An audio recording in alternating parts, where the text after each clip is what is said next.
ലൊക്കേഷനിൽ എങ്ങനെയാണ് നിങ്ങൾ അർജുന അശോകൻ നിങ്ങളുടെ കോമ്പിനേഷൻ? ഭയങ്കര രസമാണ്. അർജുനേട്ടൊക്കെ ഭയങ്കരമായിട്ടും ഇപ്പം ആളുടെ കോ ആക്ടേഴ്സിനെ എപ്പോഴും കംഫർട്ടബിൾ ആക്കും. അതായത് ഇപ്പം ഒരു സീൻസ് ഒക്കെ ചെയ്യാനാണെങ്കിലും പേടി അങ്ങനെ ഡയലോഗ് തെറ്റിപ്പോ ഇങ്ങനെ അങ്ങനെയുള്ളൊരിതില്ല. ഭയങ്കര ചില്ലാണ് ആള്. അതേപോലെ ഇപ്പൊ ഷൂട്ടൊക്കെ കഴിഞ്ഞാൽ തന്നെ ഷൂട്ട് കഴിഞ്ഞ വെച്ചാല് ഇൻ ബിറ്റ്വീൻ ഓരോ ഷോട്ട് എടുത്ത് കഴിയുമ്പോ നമ്മൾ ലൂഡോ കളിക്കാനായിട്ട് ഓടും എല്ലാരും. അങ്ങനെയൊക്കെയായിരുന്നു എല്ലാരും. അർജുനേട്ടൊക്കെ ഇപ്പം നേരത്തെ പരിചയം ഉള്ളതുകൊണ്ട് തന്നെ പിന്നെയും പിന്നെ നമ്മള് വീണ്ടും ഫിലിംസ് ചെയ്യുമ്പോ ഇപ്പൊ ഞാനും അനുവും പോലെ തന്നെ നമ്മളും അർജുൻ ചേട്ടനൊക്കെ ആയിട്ട് ആ ഒരു കണക്ഷൻ ഉണ്ട്. ഭയങ്കര ഫ്രണ്ട്ലി ആണ്.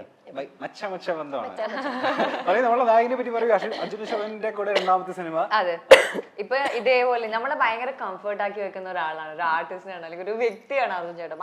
ഭയങ്കര ചില്ലു മനുഷ്യൻ എന്ന് പറയാം. ആദ്യം തൊട്ട് ശരണ്യയുടെ സമയത്തായാലും ഇപ്പോഴായാലും ആള് എന്താ പറയാ ഭയങ്കര കംഫർട്ടാണ് കൂടെ വർക്ക് ചെയ്യാൻ വേണ്ടിട്ട്. ഞാനിപ്പോ ഒരു സാധനം ആലോചിച്ചതാ. എന്നുവെച്ചാല് അന്ന് ഞാൻ ചോദിച്ചിട്ടുണ്ടേ അത്ര ചില്ലായിട്ട് നിക്കുന്ന കാരണം ഞാൻ ചോദിച്ചു ഡയലോഗ്സിനൊക്കെ വരുമ്പത്തേന് അച്ഛൻ്റെ പേടിയില്ലേ, ഒന്ന് പോയടേ ഒന്ന് പേടിച്ചിട്ട് നിക്കാൻ ഡയലോഗ്സ് പറയാൻ വേണ്ടിട്ട് കൊറേ ഉണ്ടല്ലോ. എന്നിട്ട് അതൊക്കെ ഇപ്പൊ ഒരാളിങ്ങനെ ഞാൻ ഇപ്പൊ പാട്ട് പാടിക്കൊണ്ടിരിക്കുക. ഇപ്പൊ ഞാൻ ഇത്ര ചില്ലാണോ ഡയലോഗ്സ്, ഞാൻ ഡയലോഗ് പഠിച്ചോണ്ടിരിക്കുന്നു. അങ്ങനെ ആള് നമ്മളെ പോലെ തന്നെയാണ്. എന്താ പറയാ എപ്പോഴും നമ്മളെ കൂട്ടും, നമ്മളങ്ങനെ എക്സ്ക്ലൂഡ് ചെയ്യാം അങ്ങനെ ഇല്ല. സീനിയർ ജൂനിയർ ആ പരിപാടി എല്ലാരും അത് അർജുനന് ഞാൻ കണ്ടൊരു ക്വാളിറ്റി എന്ന് പറയുന്നത് സെറ്റിൽ നിന്ന് വന്ന് ഇറങ്ങുമ്പോ തന്നെ എല്ലാരുമായിട്ട് അത് ആരാണെങ്കിലും ഇപ്പൊ ഡയറക്ടർ ചേട്ടനാകട്ടെ പ്രൊഡക്ഷൻ ചേട്ടനാകട്ടെ ആരാണെങ്കിലും ഹായ് ബായ് അങ്ങനെയാണ്. നല്ല രസമാണ് നമ്മള് സ്ക്രീൻ സ്പേസ് ഷെയർ ചെയ്യാൻ പറ്റും. ഓക്കെ, എന്തായാലും ഞാൻ അനുശ്വരയുടെ ഇന്റർവ്യൂല് കണ്ടിട്ടുണ്ട്. അതായത് നിങ്ങൾ സൂപ്പർ ഷെറ്റിനെ ചെയ്യുന്ന സമയത്ത് ഒരേ റൂമിലായിരുന്നു നിങ്ങൾ കഴിഞ്ഞുകൊണ്ടിരുന്നത്. ഈ സിനിമയുടെ സെറ്റിൽ എങ്ങനെ നിങ്ങൾ ഒരേ റൂമിലല്ലായിരുന്നു, പക്ഷെ പാക്കപ്പ് ചെയ്താൽ ഞങ്ങൾ ഒരു റൂമിലേക്ക് പോകും, എന്നിട്ട് ഉറങ്ങാൻ വേണ്ടി ഞങ്ങളുടെ റൂമിലോട്ട് പോകും, പിന്നെ ഒരുമിച്ച് അങ്ങനെയാണ്. ഇതിലോ സെയിം? ഇതില് അങ്ങനെയായിരുന്നില്ല, നമുക്ക് പല പല സമയത്തായിരുന്നു ഷൂട്ട് ഉണ്ടായിരുന്നത്. അപ്പം ചില സമയത്ത് ഇവർക്ക് വേറെ സമയത്തായിരിക്കും, എനിക്ക് വേറെ സമയത്തായിരിക്കും. അങ്ങനെ എന്താ ഈ കുട്ടിക്ക് മറ്റേ ഭക്ഷണം കഴിക്കാൻ സെറ്റിൽ ഭയങ്കര പ്രയാസമാണ്. ഈ കുട്ടി ഭക്ഷണമേ കഴിക്കത്തില്ല, അങ്ങനെ ഒരു പരാതി ഉണ്ട് ഈ കുട്ടിയെ പറ്റി. സെറ്റിലാണെങ്കിൽ ഭക്ഷണം കഴിക്കാൻ ഭയങ്കര പിന്നോട്ടാണ്. പക്ഷെ അങ്ങനെ ഒരു കംപ്ലൈന്റ് എല്ലാവർക്കും ഉണ്ട്. എനിക്ക് ഫുഡ് ചെറിയ വയറാണ് കുട്ടിയുടെ. പെട്ടെന്ന് ഫുഡ് ഞാനല്ല, അപ്പൊ എനിക്കത് ഫുഡ് കഴിക്കാൻ കുറച്ച് ബുദ്ധിമുട്ടുള്ള കാര്യം. ഓക്കെ, രണ്ടുപേരും നല്ല ഫ്രണ്ട്സ് അല്ലേ? നല്ല ഇണവിരിയ കുരുവികളല്ലേ? ഒന്നുമില്ല. എന്തായാലും നിങ്ങള് ട്രൂ ഫ്രണ്ട്സ് നെവർ ലൈ എന്ന് പറയുന്ന ഒരു റൗണ്ടിലേക്കാണ് പോകുന്നത്. നിങ്ങൾ എത്രമാത്രം നല്ല ട്രൂ ഫ്രണ്ട്സ് ആണ്, നിങ്ങൾ എത്രമാത്രം പരസ്പരം അങ്ങോട്ടും ഇങ്ങോട്ടും അറിയാന്നൊക്കെ ഉള്ളത് നമ്മൾ ചെക്ക് ചെയ്യാൻ പോണ ഈ സമയത്ത്. ഓക്കെ, പോവല്ലേ? ഇഷ്ടപ്പെട്ട കളർ ഏതാ, ഇഷ്ടപ്പെട്ട നിങ്ങൾക്ക് തോന്നുന്നുണ്ടോ ഞാനങ്ങനെ ചോദിക്കുന്നത്? ഇല്ലെന്ന് തന്നെ പറയണം. ചോദിക്കട്ടെ, ക്വസ്റ്റ്യൻ ചോദിക്കട്ടെ. ഫസ്റ്റ് വൺ, പരസ്പരം ബ്ലാക്ക് മെയിൽ ചെയ്യാനും മാത്രം വകുപ്പുള്ള രഹസ്യങ്ങൾ ഞങ്ങൾക്ക് അങ്ങോട്ടും ഇങ്ങോട്ടും അറിയാം. ഒരെണ്ണം പറ. ഒരു സാധനം ഇറക്കാൻ പറ്റുമോ? അത് ചെറിയ സാധനം എന്തെങ്കിലും. നിങ്ങള് മറ്റേ ഇണവിരിയ കുരുവികൾ തന്നെയല്ലേ? അടുത്തത്, അതിലെങ്കിൽ എന്തെങ്കിലും ഇട്ട് തരണം കേട്ടോ.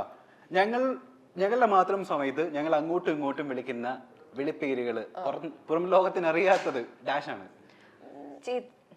സെൻസേർഡ് വാക്കുകളാണ്. സെൻസേർഡ് വാക്കുകൾ എന്താ? അത് പറയാൻ പാടില്ല, പിള്ളേരെ പറഞ്ഞത് മറ്റുള്ളവർ കേൾക്കാൻ പറ്റാത്ത. അതുകൊണ്ട് അഗ്ലിയാണോ? അഗ്ലിയാണോ? അല്ല, അങ്ങനൊന്നല്ല. തെറി വിളിക്കുക, അതെങ്ങനെ? അത് പക്കത്തെറി എന്ന് പറഞ്ഞാല് നമ്മളിപ്പോ ഒരു ഇന്റർവ്യൂവിന് പറയേണ്ട ഒരു കാര്യവാക്കല്ല. ആദ്യത്തെ അക്ഷരം പറയാൻ പറ്റുമോ? ഇല്ല, പറ്റില്ല. അപ്പൊ മറ്റേ കുട്ടൂസെ മൂനൂസെ ആ സാധനം അല്ല, നിങ്ങൾ മറ്റേ ന്യൂ ജനറേഷൻ ആണ്. ന്യൂ ജനറേഷൻകാരൊക്കെ എങ്ങനെയാ? ന്യൂ ജനറേഷൻ അങ്ങനെയാണല്ലോ.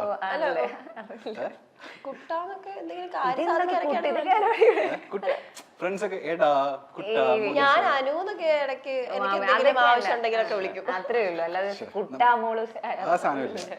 ഓക്കെ, അടുത്ത നീ മോള്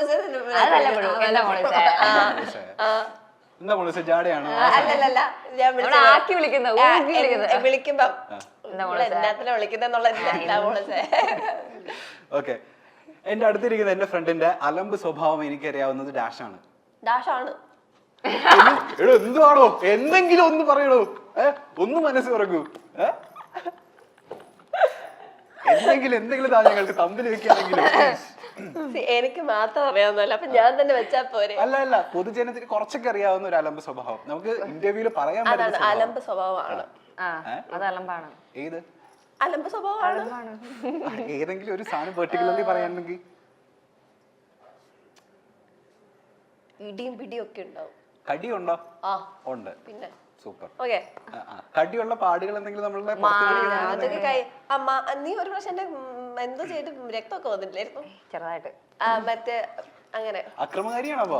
ഞങ്ങള് ഒരു പ്രാവശ്യം ഓർക്കുന്നു നമ്മൾ അടി ഉണ്ടാക്കിയത്. അടിന്ന് വെച്ചാല്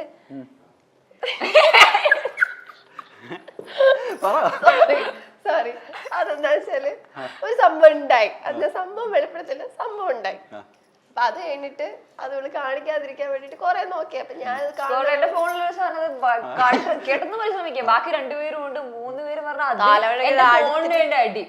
അവസാനം കട്ടിന്ന് എന്റെ ഞാൻ കിടക്കയിൽ ഇരിക്കുന്നത് പിടിച്ച് വലിച്ചിട്ട് എന്റെ മുകളിൽ 3 പേര്. അതിലൊരാളെ കാലിടിച്ച് കാലിന് എന്തൊക്കെയോ പറ്റി, എന്റെ കൈ മുറിഞ്ഞു. ലാസ്റ്റ് വരെ ഫോൺ വാങ്ങിച്ച് അത് എന്താന്ന് എനിക്ക് ചെക്ക് ചെയ്ത് അപ്പൊ സമാധാനായി എല്ലാവർക്കും. പറയാന്ന് ഓക്കെ, എന്റെ ഫ്രണ്ടിന്റെ ഇൻസ്റ്റാ ഫോളോവേഴ്സിനെ പറ്റി എനിക്ക് നല്ല ബോധ്യമുണ്ട്. അങ്ങനെയാണെന്നുണ്ടെങ്കിൽ അദ്ദേഹത്തിന്റെ ഇൻസ്റ്റാ ഫോളോവേഴ്സിന്റെ എണ്ണം പറയാൻ പറ്റുമോ, എത്ര ഉണ്ടെന്ന്? 1 മില്യൺ എന്തായാലും ഉണ്ട്. 1 മില്യൺ ആണോ? എനിക്ക് സ്റ്റോറി ഇട്ടോറുണ്ട്. 1 മില്യൺ ആയി എന്നുള്ളത്. ഇദ്ദേഹത്തിന്റെ 7 lakhs സംതിങ്. 7 lakhs 7,85,090 എത്രയാണ്? 7 സംതിങ് 7 lakhs എത്രയോ സംതിങ്.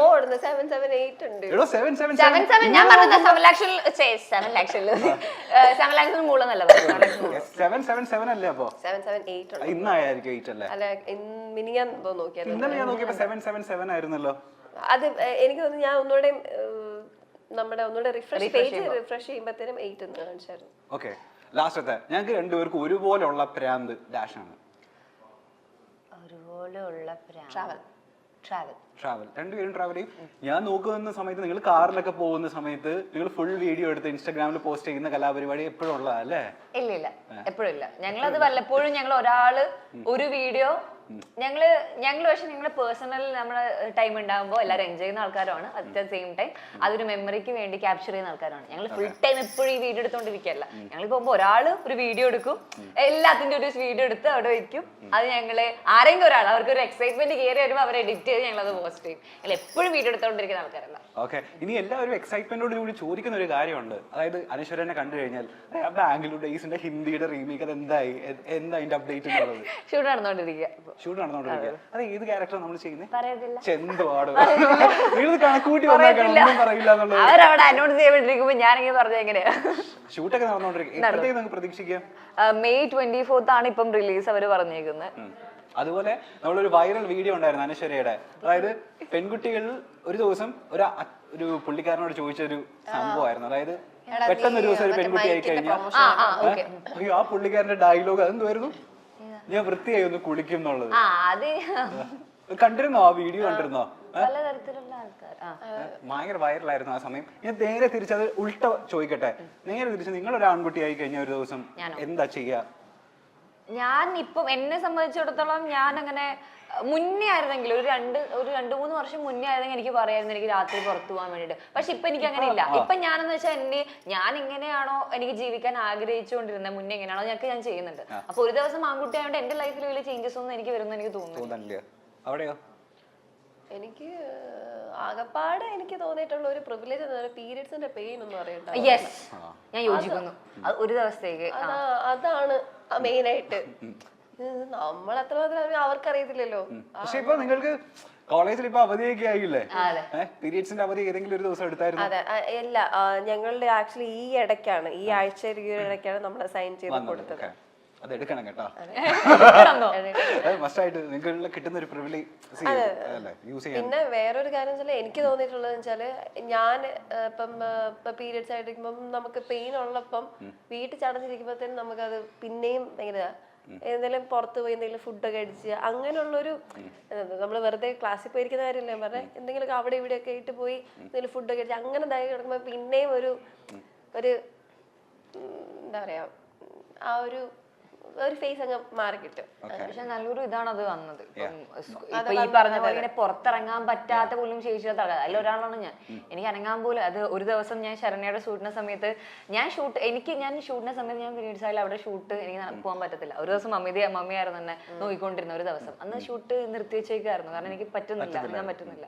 അപ്പം ചില ആൾക്കാർക്കൊന്നും അവർക്ക് അറിയില്ല പെയിൻ എന്താ, ഈ ക്രാംസിന്റെ ഒരു പിടിപാടില്ലാത്ത ആൾക്കാർ, ഇൻക്ലൂഡിങ് ഞാൻ പഠിച്ച സ്കൂളിലടക്കം. ഞാനൊരു ഗേൾസ് സ്കൂളിൽ പഠിച്ച ഗേൾസ് സ്കൂളിൽ ഇതിന്റെ ഇടയിൽ കുഴപ്പമില്ലല്ലോ.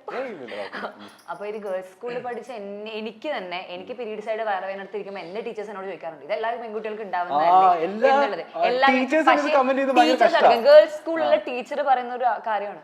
അപ്പം അവർക്ക് അറിയോന്ന് എനിക്ക് അറിയില്ല. എല്ലാവർക്കും വരുന്ന പെയിൻ ഭയങ്കര ഡിഫറെന്റ് ആണ്. എന്റെ ഫ്രണ്ടിന് അവർക്ക് അറിയ പോലും ഇല്ല. അപ്പൊ എനിക്ക് നേരെ തിരിച്ച എന്റെ നാട്ടുകാർ മൊത്തം ലൊക്കേഷൻ മൊത്തം അറിയാം, സ്കൂൾ മൊത്തം അറിയാം ഞാൻ പീരീഡ്സ് ആയിട്ടുണ്ടെന്നുള്ളത്. നേരെ തിരിച്ചാണ്. അത് പലതും പല സിംറ്റംസോടെ. ഇപ്പം ചിലർക്ക് ബാക്ക് പെയിൻ ആണ്, ചിലർക്ക് എഴുന്നേക്കാൻ പോലും പറ്റില്ല, ഛർദി, ചിലർക്ക് കാലുവേദന, അങ്ങനെ പല രീതിയിലാണ്. മലയാളത്തിലെ തിരക്കുള്ള നായികമാരാണ് മമിത ബൈജുവും അനശ്വര രാജനും. ഇരുവരും ഒന്നിച്ചെത്തിയ സൂപ്പർ ശരണ്യ എന്ന ചിത്രം ശ്രദ്ധ നേടിയിരുന്നു. മമിതയും അനശ്വരയും ഒന്നിച്ചുള്ള ചിത്രങ്ങളും വീഡിയോകളും സാമൂഹിക മാധ്യമങ്ങളും വലിയ രീതിയിൽ പങ്കുവയ്ക്കപ്പെടാറുണ്ട്. എന്നാൽ ഇരുവരും തമ്മിൽ അടുത്തിടെയായി അകൽച്ചയിലാണെന്ന അഭ്യൂഹങ്ങൾ ഉണ്ടായിരുന്നു. ഇപ്പോഴിതാ അതിന് മറുപടി നൽകിയിരിക്കുകയാണ് അനശ്വര. തങ്ങൾ സുഹൃത്തുക്കളാണെന്നും മത്സരത്തിന്റെ ആവശ്യമില്ല എന്നും അനശ്വര പറയുന്നുണ്ട്. മാത്രമല്ല സൂപ്പർ ശരണ്യയിലെയും പ്രണയവിലാസത്തിലെയും വിശേഷങ്ങളും പങ്കുവയ്ക്കുന്നുണ്ട് ഇരുവരും. ഞങ്ങൾ എല്ലാവരും ഒരു ഗ്രൂപ്പിലുള്ളവരും സുഹൃത്തുക്കളുമാണ്, മത്സരമില്ല. ഞങ്ങൾക്കിടയിൽ താരതമ്യം വരേണ്ട കാര്യമില്ലെന്ന് എനിക്ക് തോന്നിയിട്ടുണ്ട്. ആരോഗ്യപരമായ മത്സരത്തിനപ്പുറത്തേക്ക് യാതൊന്നുമില്ല. അങ്ങനെയൊരു ചിന്ത ഞങ്ങളുടെ ഗ്രൂപ്പിൽ ആർക്കിടയിലുമില്ല. മാത്യു, നസ്ലിൻ എന്നിവരുടെ കാര്യമെടുത്താൽ അവരും വളരെ നല്ല സുഹൃത്തുക്കളാണ്. ആരാണ് മികച്ചത് എന്ന മത്സരത്തിനല്ല നമ്മൾ ഇവിടെ ഇരിക്കുന്നത്. നമ്മൾ കിട്ടുന്ന കഥാപാത്രങ്ങൾ മികച്ചതാക്കാനാണ് ശ്രമിക്കുന്നതെന്നാണ് അനശ്വര പറയുന്നത്. മമിതയും അനശ്വരയും തമ്മിൽ ഉള്ള മനോഹരമായ സൗഹൃദ നിമിഷങ്ങളെക്കുറിച്ചും ഇരുവരും പറയുന്നുണ്ട്. ഇരുവരും ഒന്നിച്ചെത്തിയ സൂപ്പർ ശരണ്യയിലെ വിശേഷങ്ങളും പറയുന്നുണ്ട്. തന്റെ ഫോണിന് വേണ്ടി എല്ലാവരും അടികൂടിയ ഒരു സംഭവത്തെക്കുറിച്ചും ശരണ്യ പറയുന്നുണ്ട്. അങ്ങോട്ടും ഇങ്ങോട്ടും പല രഹസ്യങ്ങളും അറിയാം. പലപ്പോഴും ചീത്ത വാക്കുകളാണ് അങ്ങോട്ടും ഇങ്ങോട്ടും വിളിക്കുന്നത്. സൗഹൃദത്തിന്റെ പേരിലാണ് അത് എന്നും ഇരുവരും പറയുന്നു. എന്നാൽ തങ്ങളുടെ സൗഹൃദത്തിന് പുറമേ ഉള്ളവർക്കിടയിൽ ഒരു ലിമിറ്റും ഇവർ വച്ചിട്ടുണ്ട്. പുറമെ അങ്ങനെ എല്ലാ കാര്യങ്ങളും വെട്ടിത്തുറന്ന് പറയുന്നതുമില്ല ഇരുവരും.